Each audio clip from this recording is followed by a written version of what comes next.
बिस्मिल्लाहिर्रहमानिर्रहीम। अस्सलामुअलैकुम। पाकिस्तान की तारीख में सबसे बड़ी अदालती जंग शुरू होने वाली है और इस जंग में पाकिस्तान सुप्रीम कोर्ट के चीफ जस्टिस और 2 जजेस के खिलाफ रेफरेंस दायर करने की तैयारी हो चुकी है और इनको निकालने का फैसला हो चुका है। और जैसे ही वकीलों को पता चला वो पूरे मुल्क में निकलने की तैयारी कर रहे हैं। उन्होंने कहा है कि हम चीफ जस्टिस के लिए आखिरी हद तक लड़ाई लड़ेंगे। असल में ये पीछे लोग बैठे हैं, अपनी अना के चक्कर में इन्होंने पूरे मुल्क का बेड़ा गर्क कर दिया है। वो किसी एक को भी नहीं छोड़ रहे और इन सब की वजह इमरान खान है।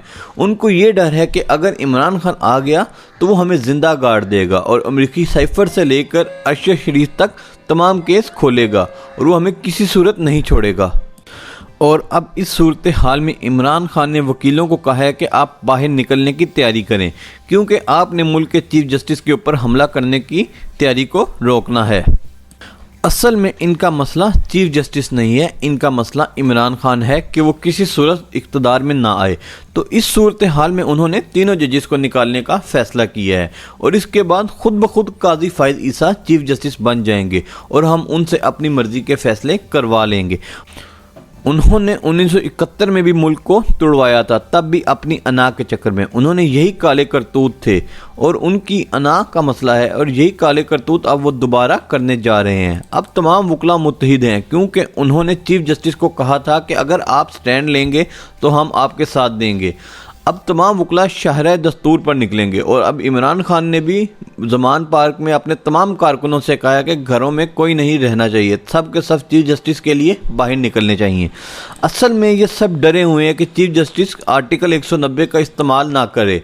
मिसाल के तौर पर अगर पीर को ये फैसला कर लेते हैं और फिर जो भी हंगामे शुरू होते हैं तो वो कहते हैं कि आर्टिकल 190 के तहत हम फ़ौज और रेंजर्स तलब करते हैं और कहते हैं कि इमीडिएटली इस पर अमल दरामद हो और कोई अदारा भी इनका इनकार नहीं कर सकता, सब इसके पाबंद होंगे और जो इसकी खिलाफ वर्जी करेगा वो बदतरीन तौहीन अदालत का मुर्तकिब होगा और इसकी सज़ा बहुत ख़तरनाक है।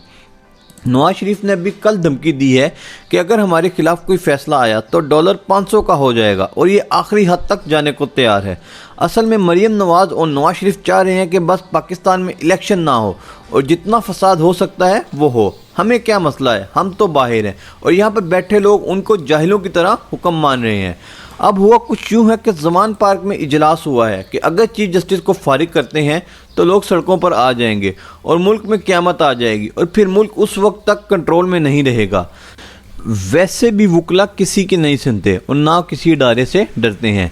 अब इन्होंने 2 काम करने हैं, एक हमने चीफ जस्टिस को फारिग करना है और फिर काजी फाइज ईसा को चीफ जस्टिस बनाना है। दूसरा, हमने किसी सूरत भी इमरान खान को नहीं आने देना क्योंकि अगर वो आ गया तो पटिशन दायर करेंगे तो वो तब हमने कहना है कि मुल्क के हालात ख़राब हैं और मुल्क में इलेक्शन नहीं हो सकते।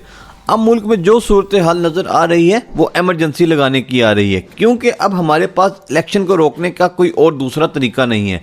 अगर वकील सड़कों पर आ गए तो इमरान खान की जान को ख़तरा है क्योंकि नून लीग ने कहा था कि हम भी सड़कों पर आएंगे और फजलुर रहमान ने भी कहा है कि हम भी अपने लोगों को लेकर सड़कों पर आएंगे और तो इससे खून खराबा होगा।